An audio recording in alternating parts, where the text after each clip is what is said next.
YGM Charukesi. ஆமாம், YG மகேந்திரனுடைய Charukesi என்ற ஒரு கேரக்டரை பற்றி தான் இந்த படம். ஆமாங்க, நிறைய உணர்வுகள், நிறைய பாசங்கள் எல்லாம் பண்ணும்பொழுது அப்பா அம்மா பாசம் என்பது, அப்பா அம்மா பாசத்திலே அம்மாக்கள் பற்றி தான் எம்ஜிஆர் நிறைய சொல்லிவிட்டார். அம்மா பாசத்தை பற்றி அப்பா பாசங்கள் தவிர்க்கப்பட்டோ இல்லை அது மறுக்கப்பட்டோ வந்திருக்கு. இப்போ அண்மை காலத்தில் அப்பா பாசம் என்பது வந்துருச்சு. ஆமாங்க, ஒய்ஜி மகேந்திரன் ஒரு மிகப்பெரிய வேர்ல்டு லெவல் ஒரு பாடகர் என்றால் ஒரு எல்லா வகையிலையும் உள்ள பாடகர். அவருக்கு ஒரு பிள்ளை, ஒரு தருதர பிள்ளை, தத்தாரி பிள்ளை, இன்னும் சொல்ல போனால் தாண்டோண்டி தினமாக இருக்கக்கூடியது தற்கொலை பிள்ளை. இஷ்டத்துக்கு அவங்க அப்பா வெறுக்கக்கூடிய ஒரு பர்சன். ஏனென்றால் அவருடைய பேர் தான் எங்கே போனாலும் அவருடைய பேர் தான் இன்னொருடைய பையன் தான் சொல்கிறது ஒரு கணக்காக வந்துட்டுருக்கு. அதற்காக அவருடைய மகன் வெறுக்கிறார். அந்த வெறுப்போடு இன்னொரு உச்சக்கட்டம் ஹாஸ்பிட்டலுக்கு போகும்போது காவல்துறையில் தண்ணி போட்டு பண்ணும்போது பிடிச்சிட்டு போய் ஸ்டேஷனில் வச்சு அடித்து பிடிச்சானே அப்படின்னு பார்க்குறப்போ அவர் இன்னொருடைய பையன்னு சொல்கிறாங்க. ஒரு அழைச்சிட்டு வர்றாங்க. பார்த்தா அப்பா அந்த காவல்துறையோடைய அதிகாரி தீனா நடிச்சிருக்கிறார். அவருடைய காலை பிடிச்சி போகிறப்ப, வேணாம் சார், நீங்கள் பெரிய மனிதர், வேணாம், உங்களுக்காக பையனை விடுறான்னு சொல்லிட்டு எனக்காக விட நான் ஃபைன் ஒன்று கட்டுங்கிறார். ஓகேவா?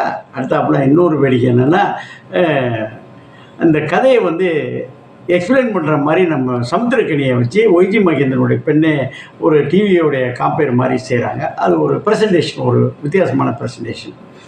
ஒரு தகப்பனார் தன்னுடைய பிள்ளைக்காக, அதுவும் குறிப்பாக ஆண் பிள்ளைக்காக எப்படியெல்லாம் விட்டு கொடுக்குறார், அந்த பிள்ளை எப்படியெல்லாம் தவிர்க்கிறார் அல்லது அவமதிக்கிறார், பின்னர் எப்படி அந்த அவமதிப்பு திரும்ப பெறப்பட்டதா என்று கேட்டால் மிக முக்கியமாக வருது.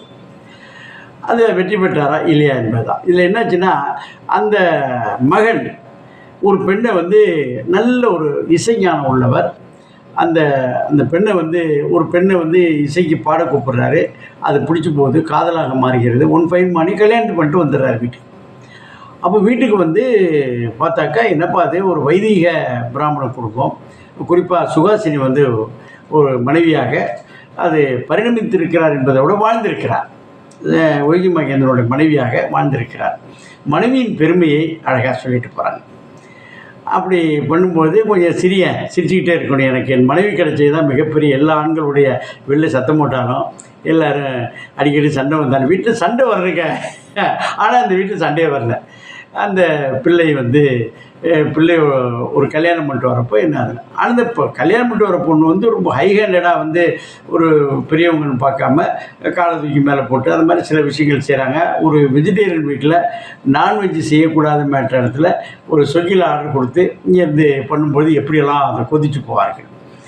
அது ரொம்ப போகிறாரு. உண்மை நிலை என்ன, ஏன் அந்த பெண் அந்த வீட்டில் கல்யாணம் பண்ணிவிட்டு இப்படி அனாவசியமாக சம்மந்தமெல்லாம் பழி வாங்குறார் என்பது ஒரு நாட்டு. அதுதான், அதை சொல்லிட்டு போனால் ஸ்பாயில் ஆகிடும். இருந்தாலும் ஒரு அப்பா மகனுக்கு உள்ள ஒரு டிஃப்ரென்ஸு, மருமகள் மாமியார், மருமகள் மாமனாருக்கு உள்ளது. அந்த வீட்டில் ஒரு சின்சியரான ஒரு டிரைவர் இருக்கிறார், தலைவாசல் வச்சு எப்போது ஒரு பர்ஃபெக்ஷனிஸ்ட். அவர் இந்த டிரைவராக இருப்பதும், அந்த அந்த தன்னுடைய எஜமானர்கள் முதலாளிகள் கல்யாணம் பண்ணாமல் இருக்கிறார். மருமகளால் அவமதிக்கப்படும் பொழுதும் ரொம்ப அவர் கொதிச்சு எழுதுகிறப்போ ஒவ்வொரு வீட்டில் இருக்கக்கூடிய நண்பர்கள், வேலைக்கார மனிதர்கள், முதலாளி வீட்டில் இருக்க வேலைக்கார மனிதர்கள் கூட இருக்கிற நண்பர்களை எப்படியெல்லாம் துடிச்சு போகிறாங்கங்கிறத தத்ரூபமாக சொல்லியிருக்காங்க. ஏன் அந்த பொண்ணு வருகிறார் அப்படின்னு வர்றப்போ அவர் ஃப்ளாஷ்பேக்கு போகுது. ஃப்ளாஷ்பேக் இல்லாமல் கதையாகவே சொல்லிடுறாங்க. இது நம்மளுடைய கொடுத்தார யார், வந்தாண்டா பால்காரே பாஷா கொடுத்தார்ல, அதுபோல் நிறைய கமலெல்லாம் வச்சு படமெல்லாம் பண்ண ஒரு யார், சுரேஷ் கிருஷ்ணா, அவர் தான் இயக்கியிருக்கார், திரைக்கதை அமைத்து இயக்கியிருக்கிறார். அது நாடகமாக வந்ததுனா கூட இது ப்ரெசென்ட் பண்ணக்கூடிய அளவுக்கு அந்த ஷார்ட்ஸ் வைஸாக, கேமரா வைஸாக, ஆங்கிள் வைஸாக, எடிட்டிங் வைஸாக அது என்னன்னாலும் சிங்கதான்னு திருப்பி சுரேஷ் கிருஷ்ணா அதை ப்ரூவ் பண்ணியிருக்கிறார். ஆமாங்க, அது கொடுக்கும் பொழுது அது எல்லோரும் பார்க்குறவண்ண, ஏனோ ஒரு வயசானவர் அவர் அப்பா அம்மா அதுன்னு சொல்லாமல் ஒரு என்டர்டெயின்மெண்ட் கொடுக்குறப்போ ஒரு நல்ல ஒரு எல்லாருக்கும் ஒரு கருத்தாழ்மிக்க படம். எப்போதும் தமிழ் படங்களில் கதை இல்லாமலாம் ஓட்ட முடியாது.